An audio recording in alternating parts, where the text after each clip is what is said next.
thank you to everyone who has joined us today for this second seminar or webinar in the series SCI, sex relationships and the SCI man. This is the second one, Meet the Men. In a couple of weeks, we've got Meet the Partners. One of is Ant's wife. So the second side to this conversation.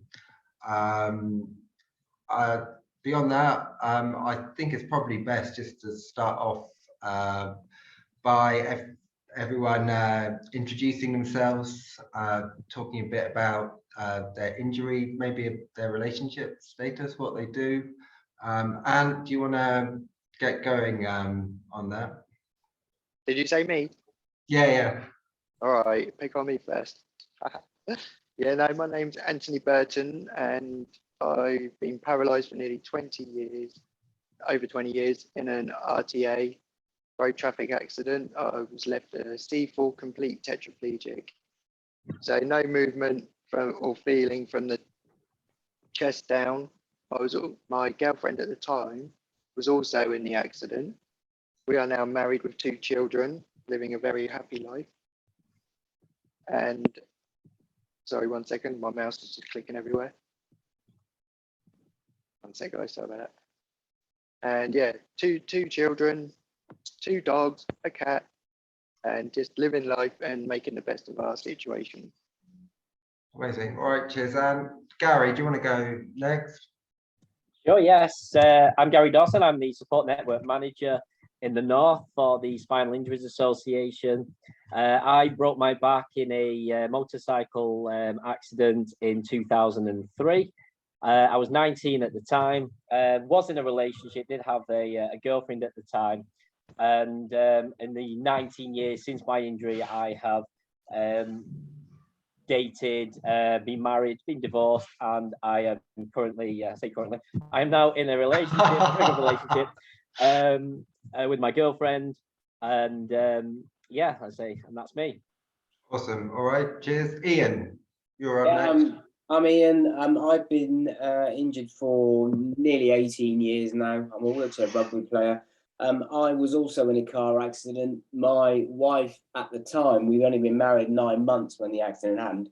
She was in the same accident. She is a C45, so a little bit higher than me. She, sadly, the reality of both of us being injured in the same accident just led us, the marriage to break down. We're still mates, but since I got divorced from her, I'm married again. I've got 1 son and 2 stepkids. Living life, loving life. Amazing, thank you so much. And Harry, go on, you go last, but not least. Saving the best to last. Thank you, Tom. Yeah, that's I'm it. Harry. I am the support coordinator for the South East, so I kind of covered the South East region of England, and have been working there since September. I got injured. I was 19 as well, playing rugby for my university, Sussex University, and yeah, I'm level C5, C6.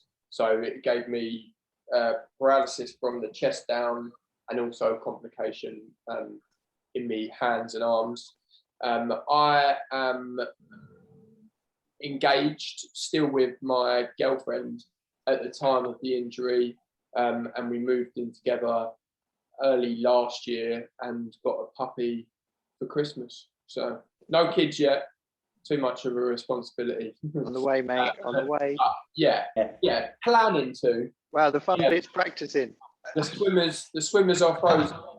The swimmers are frozen, shall we say? So it's just it's on the clock. So I'd say enjoy your life while you still got it, Harry. Don't have exactly. There's no rush. There's no rush. The puppy has showed me how much commitment it can be. I've heard that having a puppy and having a child's exactly the same thing as well. Harry, yeah. I can just about deal with a puppy, so I don't know about a baby just yet. I'd say get it done and dusted, get it out of the way. The authorities don't mind if you give a child a bowl of food and then go out, it's fine.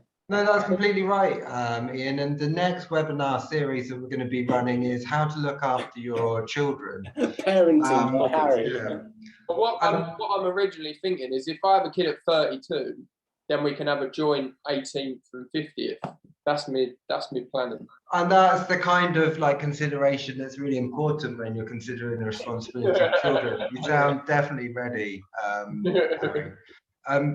So before we get into this conversation, it's basically just going to be quite a free-form chat about experiences and stuff. If people have questions for the guys or anything as it goes on, please just put them through the chat function or the question and answer function, and there'll be time at the end. If you've got a question for a particular person, then say that in your question so we can direct it that way. And I think that's probably just the best way to do it. So I think, Gary, kicking off with you then, you were in a relationship at the time you had your injury, and you talked a bit before about how you found it difficult to get out of that relationship. Yeah, when I had my accident, I was 19 and I was in a relationship with a girl who was 24. And being 19, to me, I wasn't interested in marriage and settling down. No, it was about having sex.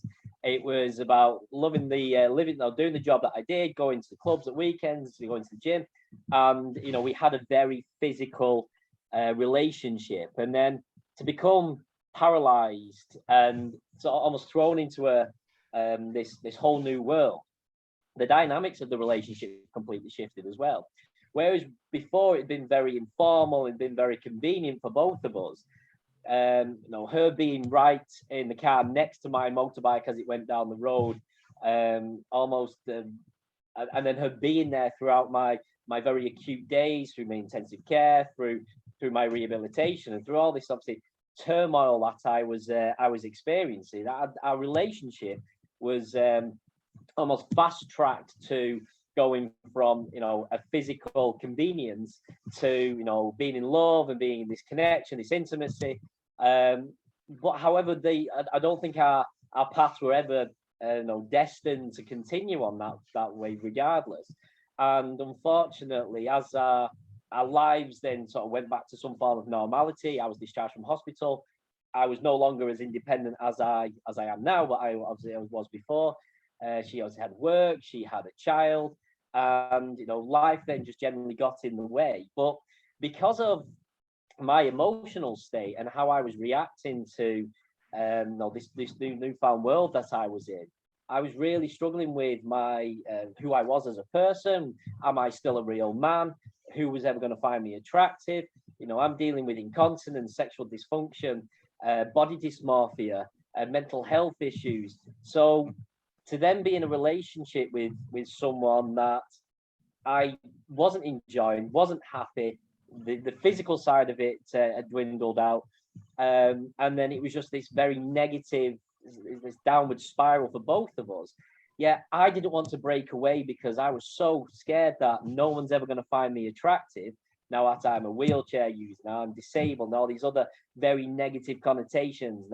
What happens if I meet somebody and I mess the bed? What happens if I leak, or I can't get an erection, or they're worried that they can't give me an orgasm because I can't feel, like my body doesn't respond in those ways anymore.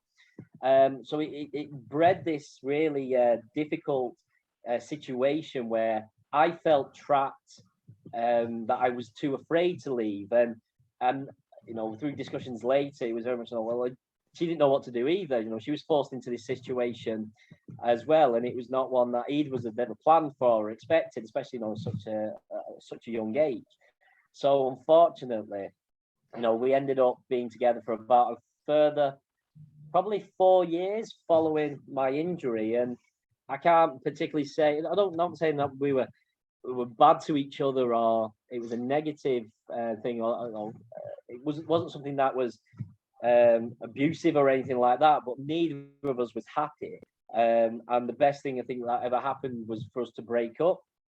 And did you find that difficult at the time then, like the breakup, on the basis that you were at a low ebb, or Yeah, and when I was injured, all my friends and family's lives had then gone back to their form of normality. They'd gone back to work, they gone back to university. Yeah, I was still in this limbo. I was still in this purgatory of where do I fit into the world. So as much as I was getting into sports and I was still going to see my family, I wasn't really socializing with general society. I would go to the shops and I'd see people in the supermarket, but I wasn't really going to pubs and I wasn't going to clubs. And again, going back sort of 16, 17 years to when I became single, the world wasn't quite as accessible as it is today. And I was still the only disabled person in my world who was able to offer me any insight. So my closed mind at the time wasn't really pushing me out there. So I really it hit me like a ton of bricks. All of a sudden, it's daily feeling inferior, not feeling like a man, feeling like just crying myself to sleep every day. And it wasn't until it was my brother who was like, "No, come on, let's go to the pub." And as terrified as I was to go into that sort of very scary environment, the amount of people who were, and women, men, just general interest, like, "Oh, so what happened to you?" And because I got very confident or comfortable talking about my injury, my disability, my wheelchair, the conversation naturally flowed. And also, they're not judging me; they're just inquiring. They're interested. I'm an interesting person. I'm in an interesting situation. They want to know, and that did start opening doors for me, and started boosting my confidence and my self-esteem. I think like something that you said a couple of times there, like not feeling like a man.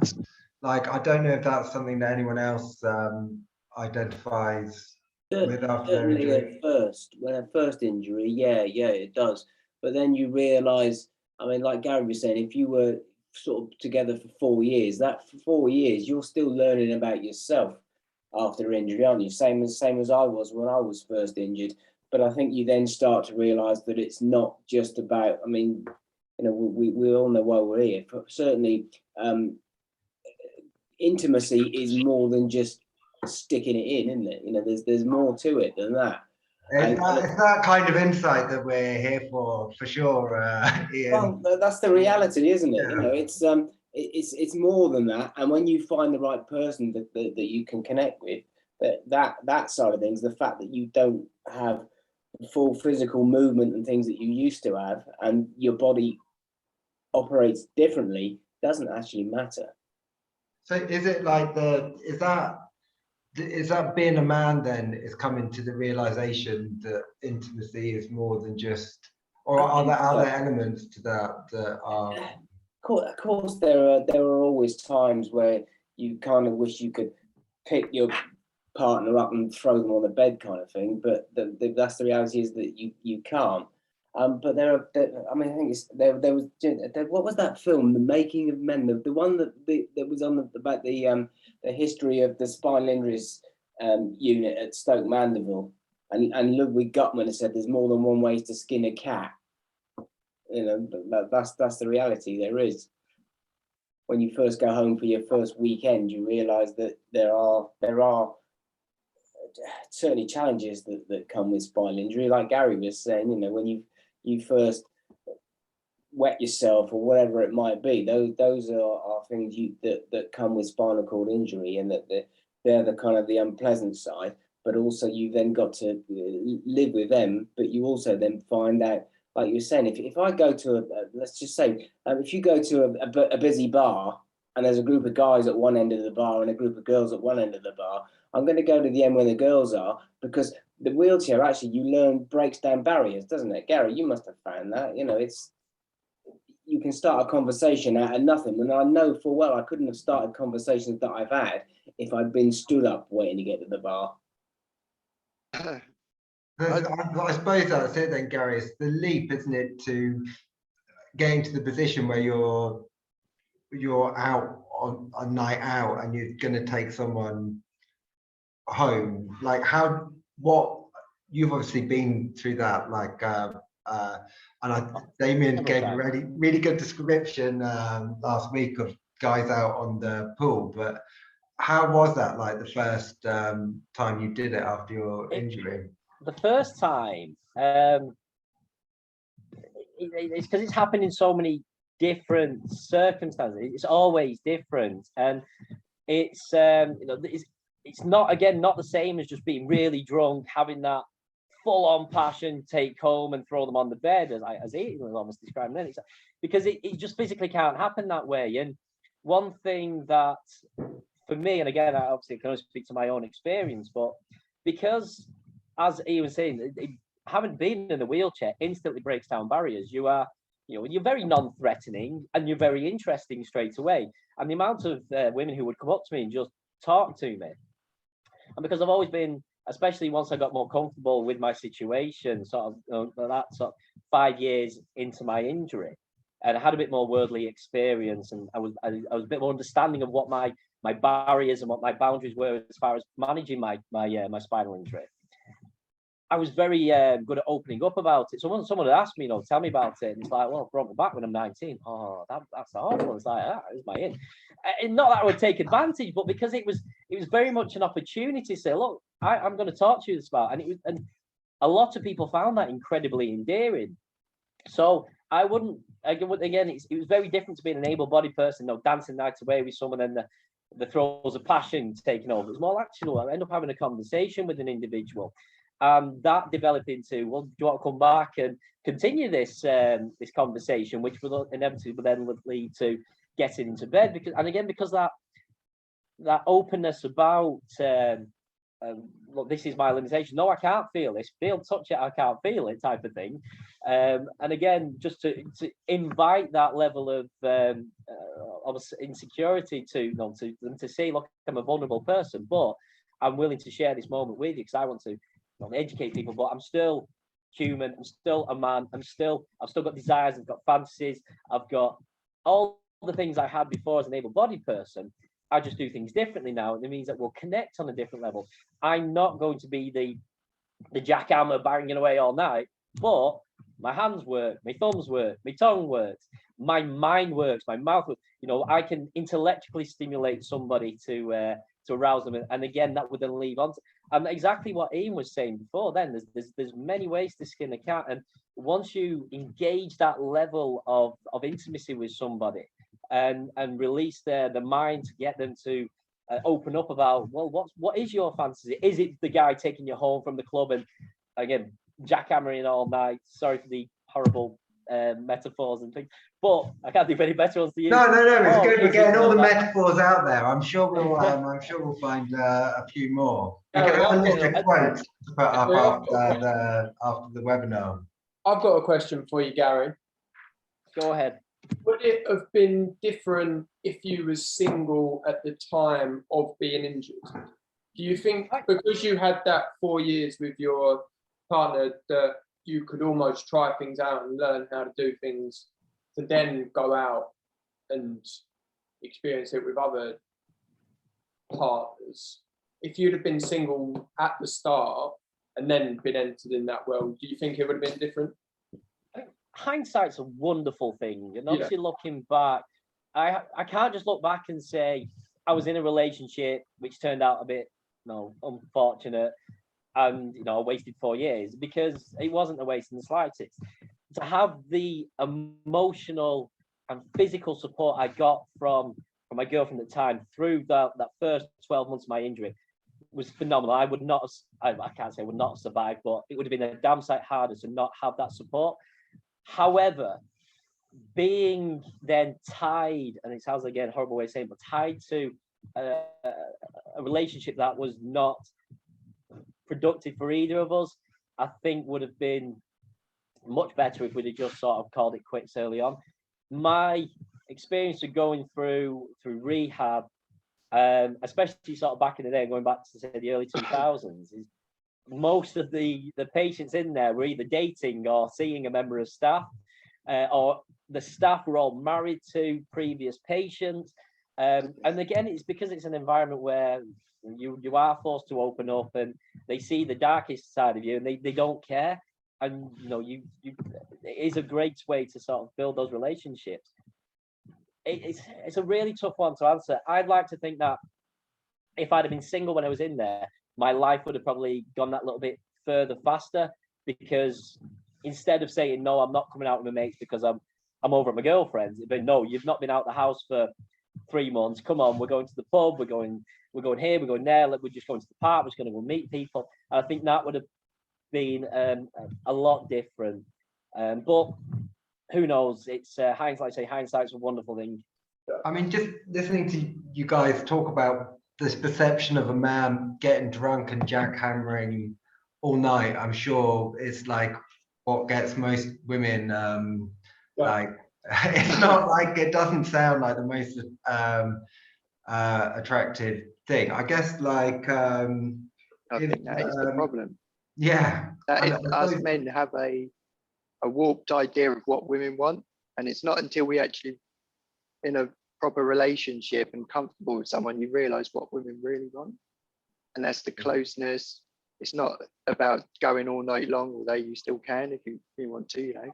There's plenty of accessories out there these days to help you with that, but I think that's one of the main things. Once I got to grips with my injury, and then got to grips with the downside of it just dropping down when it felt like it and not working, and then thinking, how can we get past this? And for a few years we didn't do anything, nothing, and then it got to a stage where something had to change, and then we reconnected in a much stronger, much better way.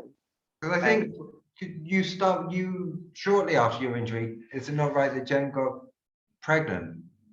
Yeah, well, that's the thing, because we were both in the accident together. She broke her back, although she can walk and do everything. Because we were in this, because she could stay at the spinal unit a lot, we were always at it behind the curtain in the beds. And it was mostly young people in there anyway, so we were all fine. Everyone knew what everyone was doing. And then when I managed to start ejaculating again, which obviously being a higher level injury, it's more easier for that to happen, which is bizarre. I think it's from T6 up. So by the time we got back home, the sperm was in quite good condition. That within 2 months she was pregnant. So yeah, that Look at kind you of go, eh? Hey? Look at you go. I know those swimmers were on fire. Yeah, so then she was pregnant, and then you have the tiredness of the child, you know, looking after, you know, it's quite difficult, especially for myself at the time, because I had a pressure sore, so I was on bed rest a lot, which was difficult, especially for Jen trying to find things to do with the child. So you instantly have less time for each other. So you have to get past that stage, and then you've got to realize that's what's happened. And then we decided we wanted another child, so we had that child, and now we just no more children and just lots more fun. Lots more fun. And I suppose the second child wasn't the same kind of conception. Is that right? Yeah, no, because I don't really like the feeling when it happens, when I ejaculate.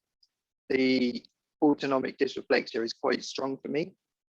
No, we never get to that. I know we that never one. get to that stage. So what does that feel like then? Is it painful or like? Oh yeah, it's not a nice feeling. You ever had an ice cream headache? Yeah. Times that by about 10. Okay. The pins and Yeah, needles. I can understand why that wouldn't be like the. I went dysreflexic when I conceived my son. But I did it into a pot, so she's kind of looking at me with the pot, and I'm going dysreflexic, and it's kind of like, oh, I said, just go and do what you got to do. I'll be all right in a minute. Yeah, no, it was. I got used to it at the beginning, but now it's too intense now. So you get the headache, heart rate goes up, and sometimes you even start hiccuping, and you think, well, that's just killed the moment completely. So I don't really get to that stage where that happens anymore. So I'm happy with that. And so what? So that's why we had. Is that when you had your break then in having sex, or? I think that was between Cam and having Olivia. Because obviously, so we had IVF for Olivia, which worked first time, and then obviously the first few years were a bit of a struggle, and I had to have some operations. And once I had those operations, I instantly felt better as well. So the way I was feeling was holding me back a lot from wanting to be intimate, and I was sometimes really clammy or sweaty and just didn't want to be touched because my skin was sensitive. But I had the operations, and So what operation was that? So I had my bladder enlarged using part of my bowel, which was a big issue with always getting infections, which always make you feel autonomic dysreflexia. You always get it with it. And yeah, hang on, sorry, what was that? What did you say again? Oh yeah, what operations? You had your bladder. Yeah. And the second one was the colostomy. And again, like, I wish I'd had it done years and years ago, because I left it nearly 15 years before having that done. But it was never really spoken about, and I never spoke to Jen about it. And I was always worried about having it, although it was always on my mind to have it done because of doing bowels manually. It was quite traumatic, and you get hemorrhoids and bleeding, and again, you feel really bad. You don't feel yourself. So for me, when I had the operations, it was like a fog had lifted, and literally then I could turn all my attention back onto her, which is what I did. Now we have a lot of fun. Yeah, I suppose it's like, yeah, I mean, as someone who obviously doesn't have a spinal cord injury, and I don't know, just the experience of having those operations, like making you feel like more sexual again. Yeah, they were big operations as well. I mean, it was a good 6 to 9 months recovery, but I instantly started feeling better literally after a couple of months. So as soon as you feel better, like, and it was a case of like, I didn't want to go out places either. I didn't want to go for food. I didn't want to join in other family activities, which as soon as I felt more confident, and you always worry with bowels what you're going to eat when you go out. When you've got a colostomy, it makes no difference. It's going in the bag if it happens. So again, it just made me feel more confident, more free, and it's never been an issue. And as I say, most of the time the bag's empty. So even when you're intimate, it's not like you've got a full bag there, you make sure it's changed. So in that respect, it's all fine. I suppose, I mean, in terms of people going through like slow periods sexually, that's like an experience that anyone can share, particularly if they're in a long-term relationship. But like keeping things interesting is like can be difficult. I know that you found loads of inventive ways to do that, and in the oh yes, look at his face. I know. Say that again. A little grin. Brings back all the memories. Yeah, but that's He's gonna have to take time out soon. yeah, well, that's the thing. Like, the other thing is just to remember, it doesn't always have to be just in bed. You can, break away at certain points in the day, go into the bathroom, go into the kitchen, do what, go down the back of the garden, in the barn. You can then start to be a bit more adventurous, which was always good. So in that, yeah. And then the other thing is there's the internet, and technology allows you to shop around for all the best sex toys there are. We've come across a brilliant one when we was in Vegas, which I'd looked at, which I've told you about, Tom, which was the womanizer. I've got a story about that. I've told you all about it. You best have got them by now, lads. I bought one. got my money back. It was too much for it. Too much. But yeah, I mean, that just opened up a whole new level of So how does the womanizer work? What is the womanizer? So I think the difference with a womanizer and a vibrator is that as women get older, the vibration becomes less sensitive. They're less sensitive to it. So it doesn't work as well with the vibration. Whereas with the womanizer, it's like it's air, so it sucks in and out. which then encourages blood flow to the area a lot quicker, a lot more.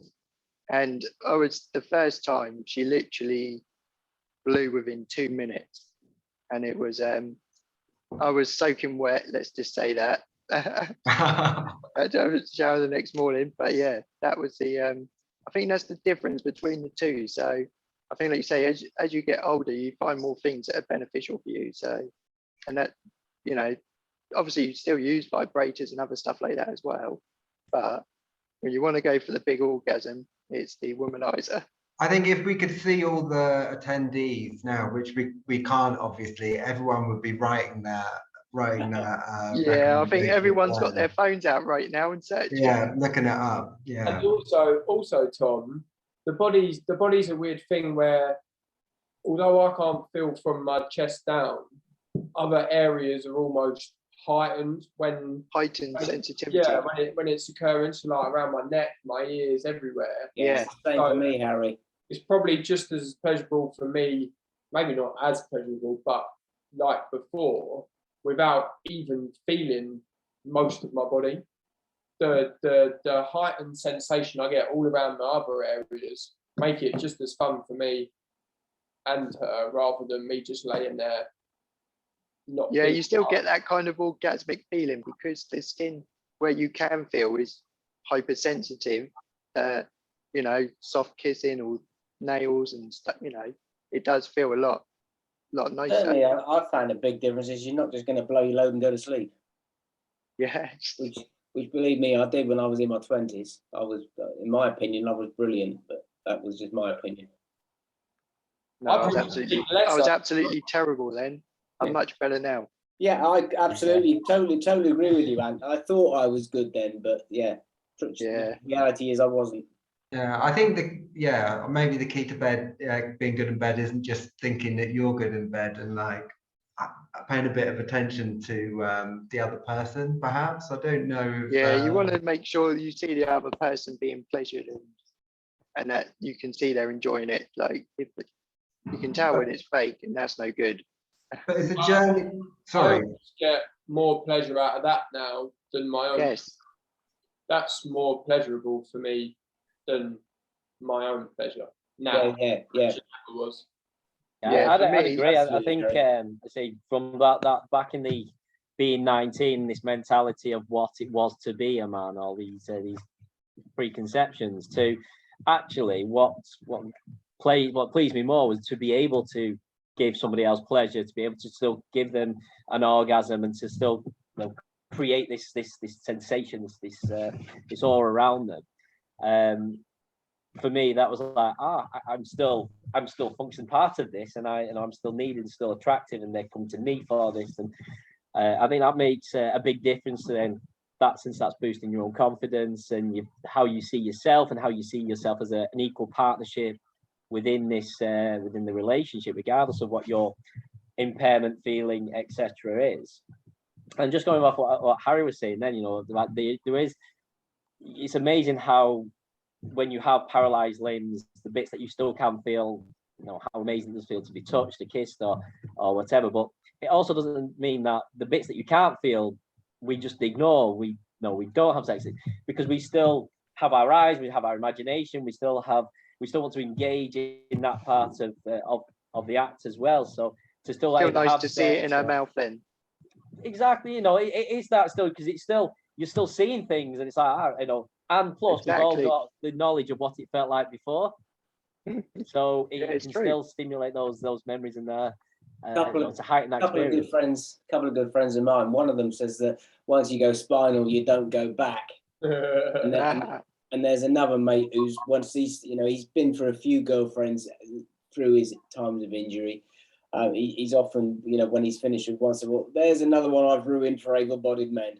I mean, it's interesting. Like, I remember the first time we had a chat around this. Like, this is obviously the position that you guys have got to after like a lot of time, but it's Gary talking about that initial perception of himself, and like the feeling of not being sexual, and talking about like how difficult he found like the idea of it before we had those operations. How do you get from one state to the other enlightened womanizer? I think it's age as well. I think, you know, as we grow, we become more confident as well. So I understand a lot more now. If I want to invest in research something, look something up, you know, it doesn't bother me to do that. And I think it's just a case of knowing that there's no reason why you can't anymore. You know, if that way you'll find out if your relationship's working or not. I think as well, it really does vary on the individual. Some people that I've met along the way, because I used to work for SIA as well, so with Gary, you know, there's some people that you meet that are newly injured, and you can just kind of tell that they will come through those dark times and they will turn their lives around. But there are others that you just look at and they don't. I think the reality of it is, if you were a dick before, you're just going to be a dick in a wheelchair now. Some people never get on from it. Some people still find things to moan and groan about. So to say that not everybody gets to this point, Tom, you know, the place that we're all at is the fact that we are all here happily open to talk about it is just highlights the fact that we are all happy with our situations and have dealt with it, but not everybody does, unfortunately. Yeah, and I was always confident around Jen as well. So sorry, like, as I say, because I was with Jen, like we was together just a couple of months before the accident. But because we stayed together and we went through the rehab situation and we've had the children, it was just to me, it was just the next stage where I just had to feel more confident and more willing and show willing, and then things completely changed. But it definitely did help that we were together first, for sure. And I suppose being willing to have that communication, and say, let's try this, or that's the thing. You can always analyze it afterwards as well. Well, sometimes, most of the time, she just rolls over and dies because she's can't move for about 20 minutes. But also, the fact that when I was with Pop during my accident, I think it's a big sign now that if I look at, I've got a big group of like 10 mates, and I'm in the most secure kind of the best, in my opinion, the best relationship out of all of my mates. And I think that's telling that when you go through something so life-changing with someone, it can go either way, but it can bring you so much closer together that I'm so comfortable doing anything in front of her. Do you know what I mean? And likewise the other way. So it's that confidence of knowing each other and growing throughout the journey that makes it a whole lot easier, that you shouldn't be embarrassed if, oh, like that hurts, or oh, my leg spasm, can you move it back? That, like, it's kind of just what it is, and you both move on together. That's I would absolutely agree with that, Harry. And I think I'd say when you get a newly injured person, their partner will develop along with them, and they will learn. They're going into intensive care, and they've seen people in the most horrific situations. You know, they know that they're having their bowels open in the bed and everything, and they're learning along with them, and it becomes normal at the same rate as the individual. I think the challenge, and again in my own experience, was that meeting people for the first time and who've got absolutely no experience of disability, let alone spinal cord injury, and they just see you as, oh, well, you know, you're in a wheelchair, it just means you can't walk, doesn't mean anything else. And that's like going, well, actually, I've got no control of my bowels, my bladder, sexual dysfunction, and everything else that goes with it. And I think that's always going to be a barrier for anybody who's then reaching out to start a relationship or to go for a one-night stand, or and how do you deal with that level of ignorance then in the world?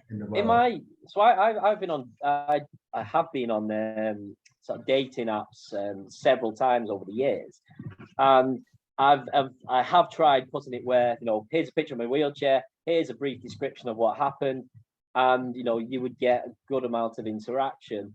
I've also done it where I've not put a picture of my wheelchair, I've not mentioned about my my injury and got chatting to people, and all of a sudden gone, oh, by the way, I am paralysed. I'm a wheelchair user. So I'm not hiding anything from you. I just didn't put it up front, and they ghost you straight away. And at the time, it's a bit of it's an absolute crushing blow, because you think, oh, I'm getting on with this person, and then for that moment they're going, they don't like me because I'm disabled.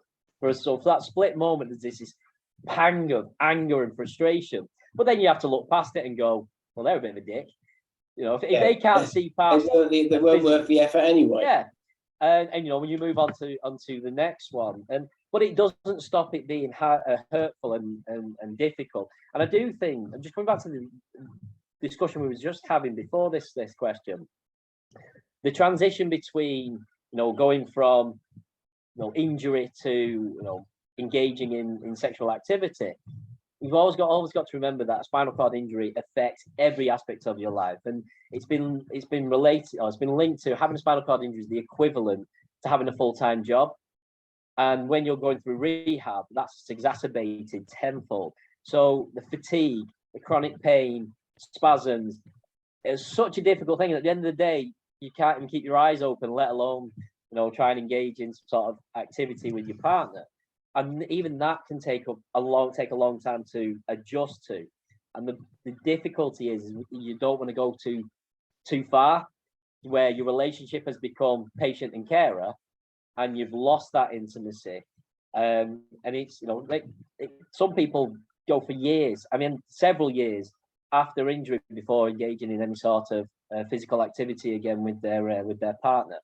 I like Ian said, we're all very well adjusted in relationships. We've all, well, I've certainly trialed and failed many times over the years, but we've learned to adjust to the situation, to be comfortable enough to talk about not only the fact that we all have sex, but again, some of the presentations I've been asked is like, what positions can you get in?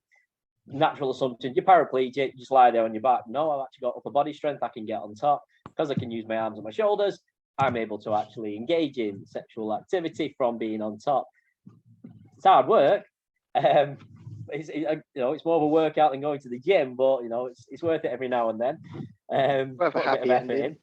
Every now and then.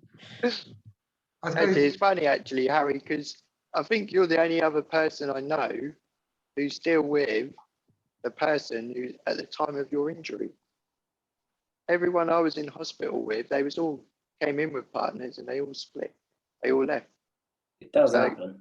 I've never really come across anyone else who's actually stayed in the relationship as well. So a mate of mine is still with his wife, so he knows it before and after. So what was the secret to your guys' success then, of keeping that relationship? I definitely think, a bit like what Gary just said with the whole care thing, me and Anthony both had care when we left hospital. I still have slight care now, and Anthony does. And that line between going out with your partner and her helping you a little bit just so you're together, compared to at home, her cooking you every meal, doing all you want, like, there's a definite line between a carer and a partner and a girlfriend and a fiance. Yeah. And once you step over that line, it's one, hard to get back, and two, unfair on your partner, who you're then almost relying on rather than choosing to be with. I think that's a really important factor. But yeah, you want to make sure people over the years. Maybe we're just really nice guys, Tom. Do you know what I mean? I don't believe that for 1 second. Well, you don't want to become the burden. That's the thing. You don't want to become the burden. Sorry? You don't want to... You don't want to become the burden. You don't want to be, oh, you've got to do this for me, do that for me. You've got to really put that to one side. I think it's funny, actually. I watched a lot of videos in America of disabled people who have spinal injuries, and most of the time it's their partners who are their carers. And maybe it's a different culture thing out there, I don't know. But for me, I always think, why would you want your girlfriend sticking your finger at your backside, pulling stuff out when, it's not really, for me, the ideal situation. So I never would have gone down that route. But I see it a lot in America, they do that.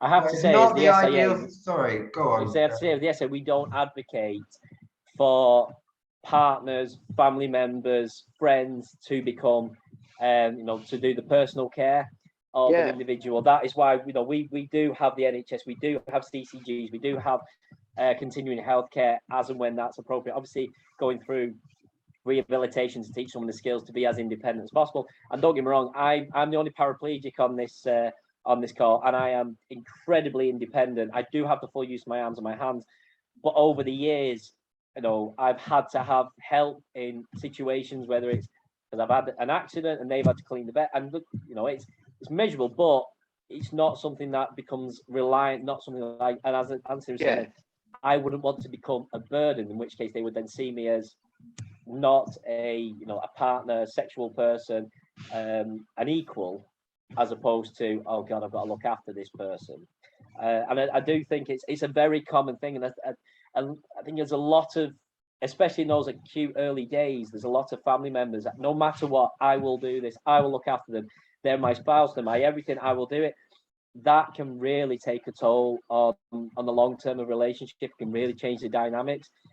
Absolutely. It takes a very strong couple to be able to have both. It's interesting, isn't it? Because I can imagine that pull is really strong after an injury for the person that you're with, to think that it should be their role or their job or their duty to do. And I suppose accepting care might be quite difficult to begin. Yeah. It would. I mean, I just not from a carer side of things. It's something that I even found my parents, when I was first injured, I had flip-up handles on the back of my chair, and I would be going somewhere and I'd hear them flip up, and it would be my dad would automatically do it and try to maneuver me.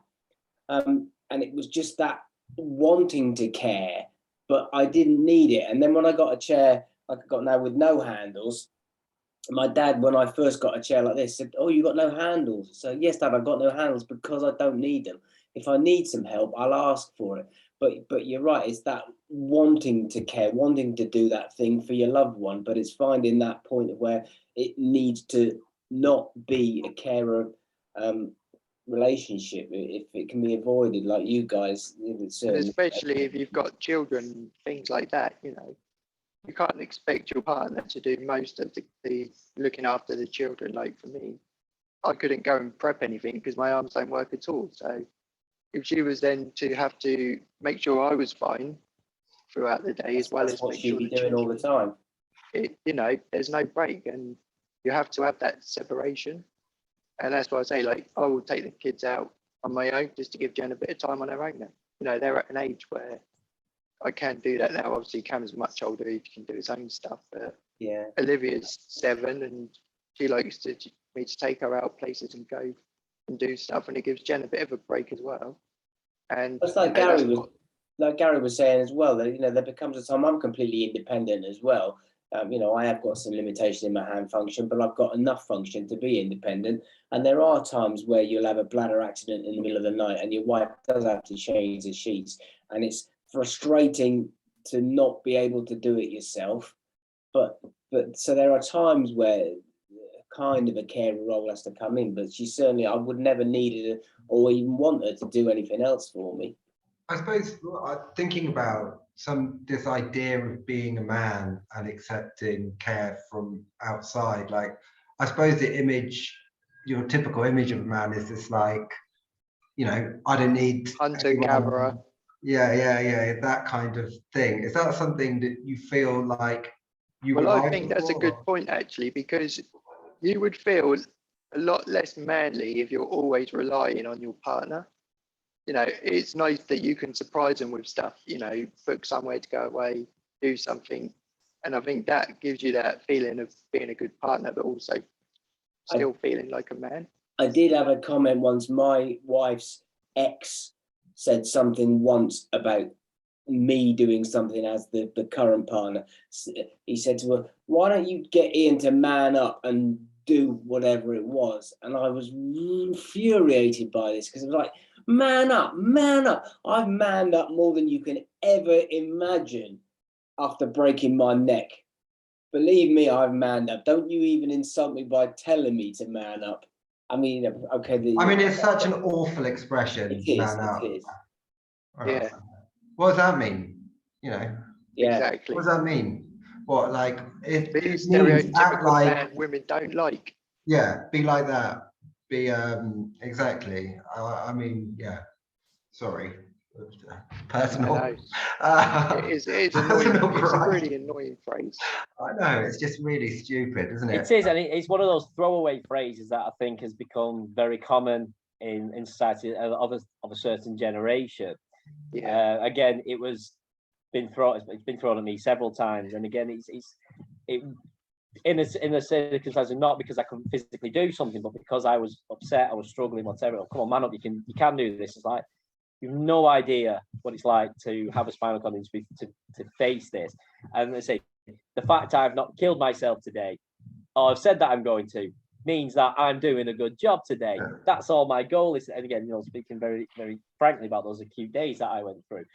And it is because, and again, this is part of, you see a lot of the Martin's Mountain thing that's going on at the minute, about raising the profile of not just disability, but spinal cord injury, what it truly means to have an impairment. It's not just you're in a wheelchair because things don't move.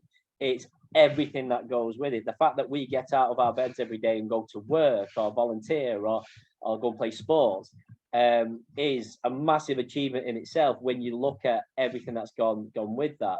And then to take it to the next level, to break all that down and give yourself over to somebody else, for them to be part of your intimate life is such a difficult thing to. Again, speaking from my husband, something I really, really struggled with for years, of opening up and being completely frank and honest about my situation. My girlfriend I met online. We met on Bumble, which is great because she had to message me first, so I could always throw that in there. She chased me. But very first time of us being together, intimate in bed, I had an accident. And it was like, God, never seeing this person again. And it was her chasing me, saying, no, look, it's happened, shit happens. Let's move past that. I still want to see it. And that actually became a running joke. It became something that we referred to for years and had a laugh about, and still do. I did the same on the first night with my wife. Now I wet the bed.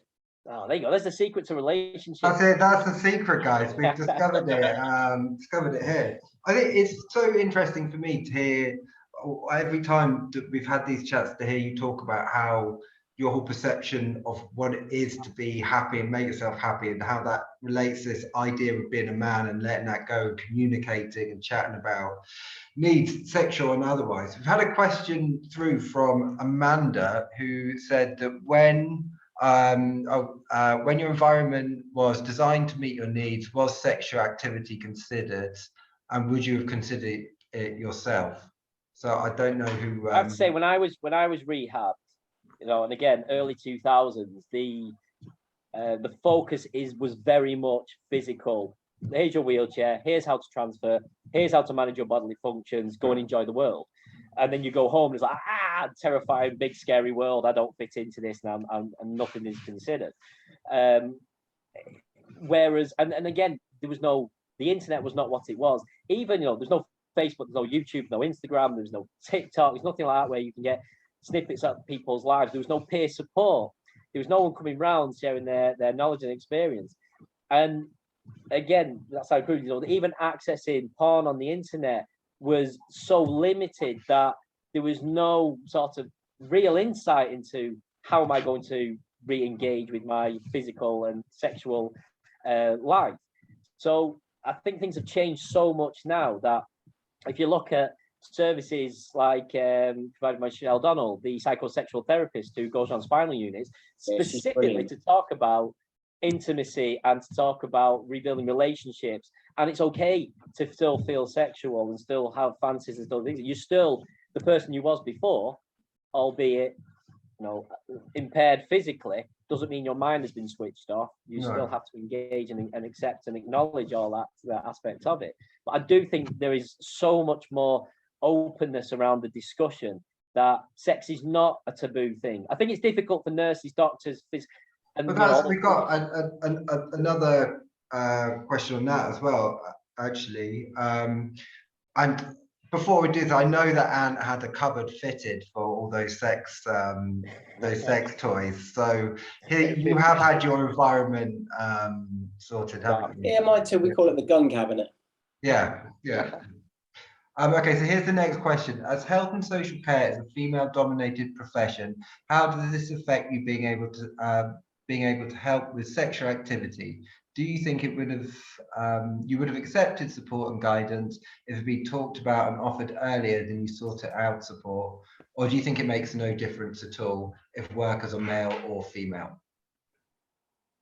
I'm again, I don't want to dominate this, so I will shut up in a second. But I do think again, it's generational. I think the younger generation coming through are a bit more accepting and a bit more knowledgeable about talking again about sex in a non-taboo fashion. But then when you start pushing the age generation older, there's a lot more pride, and there's a lot more sort of fear about being judged, and I do think then that becomes a little bit more difficult for people to, again, if all the carers are female, if the nurses are female, the district nurses coming out,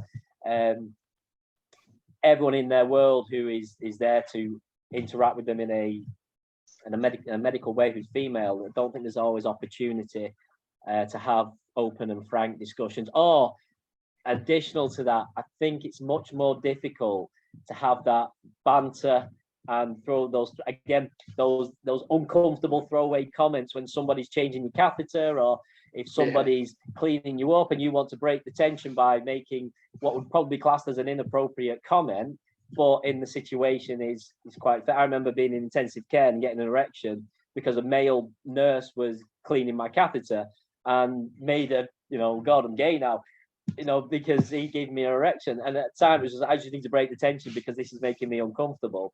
If it had been female, well, would that be deemed inappropriate? In this day and age, possibly. And I do think that does play a part in this situation as well. I guess it's how comfortable the staff feel then, I guess, in those situations, and the amount of empathy that they have with. I think as well, it goes a long way for somebody that's injured is to speak to somebody else who has an injury. I certainly know from my own personal experience, having somebody try and talk to me, whether it be a psychologist or whoever it might have been in those early stages. I remember being angry. I mean, okay, the stages of anger you go through because of injury, full stop. But I do remember being angry, thinking, how do you know how I'm feeling? How do you know the theory? I want to speak to somebody. Well, like these guys do for the Spinal Injuries Association. You've got real life experience there. You got Gary with nearly 20 odd years of doing this. Gary isn't a medical professional, but my God, he knows a darn sight more about it than a nurse who's been doing it for double that time, because he lives it.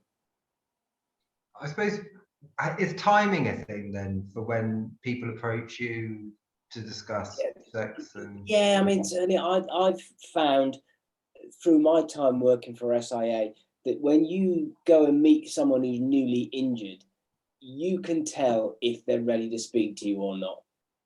A lot of the time there's instant denial of, there's somebody in a wheelchair. Why do I want to speak to somebody in a wheelchair?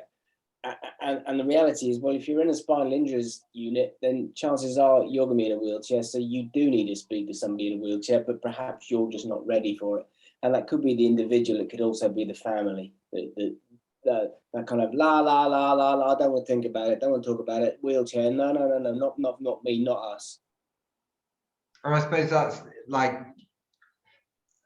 I could just, the image I have is of Anne arriving on the ward with a womanizer. If only it was then, eh? Only they were available there. But no, I mean, I never really had that conversation with anyone, medical wise, in hospital. Or if we did, it was just with like the male nurses, and we'd just being young teenagers, lads, saying stupid stuff all the time. And do you think it would have helped for someone to say, even if you're not ready to have the conversation now, go and have this conversation at a later time? Yeah, I think so. And I don't know, for some reason as well, like with carers, I've only ever had female carers. And obviously you do worry about the impact of that on your partner as well. But just recently, like I've just been thinking, actually, now I'd rather a male carer, like someone to just have a bit of like man chat with, go to the pub with, like generally like that. If I was going with my carer, female carer, to the pub and having a drink, where sometimes I might just want to go out for it and just have a bit of a blow off, you know, just do stuff like that. So yeah, it's tricky. It's a tricky situation. Go on, Gary. I was going to say the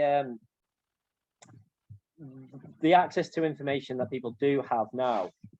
You know, we do have support coordinators who could go onto the wards in the acute stages and have these conversations as and when someone's ready, or into rehab.